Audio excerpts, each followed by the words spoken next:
7 আৰু 8 আগষ্টত এই কচুগাঁৱত ইয়াত অনুষ্ঠিত কৰিছে আৰু বিটিআৰ অঞ্চলত ৰাভা ওমেন কাউন্সিলে কেন্দ্ৰীয় এটা অধিৱেশন অনুষ্ঠিত কৰাটো আমি খুব আনন্দিত হৈছোঁ আৰু তেখেতসকলক আদৰণি জনাইছিলোঁ আৰু আজি মই মুকলি সভাত থাকি আমাৰ ৰাভা জনগোষ্ঠীৰ ৰীতি নীতি সংস্কৃতিৰ লগত খন্তেক সময় একেলগে থাকিবলৈ পাই খুব আনন্দিত হৈছোঁ।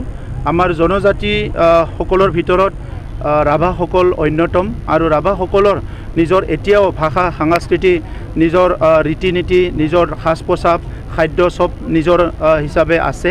সো সেই আইডেণ্টিটিটো আজিলৈকে ৰাভাসকলে জীয়াই ৰাখিব পাৰিছে। দীঘলীয়া সময় এটা সংগ্ৰামৰ মাজেৰে ৰাভাসকলে আজি অস্তিত্ব ৰক্ষা কৰিছে আৰু আজিৰ পৃথিৱীত ৰাভাসকলে নিজৰ পৰিচয় জীয়াই ৰাখিব পাৰিছে। ৰাভা ওমেন কাউন্সিলে যেতিয়াই কিবা সংগ্ৰাম হৈছে, যেতিয়াই এটা আন্দোলন হৈছে, ৰাভা জনগোষ্ঠীৰ কাৰণে কিবা এটা ডাঙৰ এটা প্ৰক্ৰিয়া হৈছে, তাত সদায় অংশগ্ৰহণ কৰি আহিছে আৰু খুব এক্টিভলি অংশগ্ৰহণ কৰি আহিছে। সেইকাৰণে মই তেখেতসকলক ধন্যবাদ জনাইছোঁ।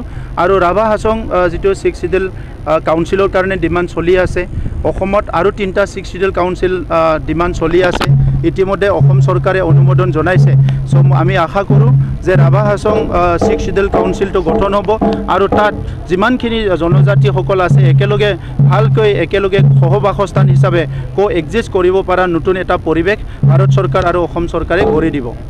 এইটো 125th এমেণ্ডমেণ্টৰ কাৰণে অকল ফাণ্ডিং নহয়, তাত আৰু বেলেগ সৰু সৰু বিষয় বা কিছুমান চিষ্টেম ষ্ট্ৰীমলাইন কৰাৰ কথাবিলাক আছে আৰু সেইটো কৰিলে 6 শিডিউলটো ষ্ট্ৰেংথেন হ'ব।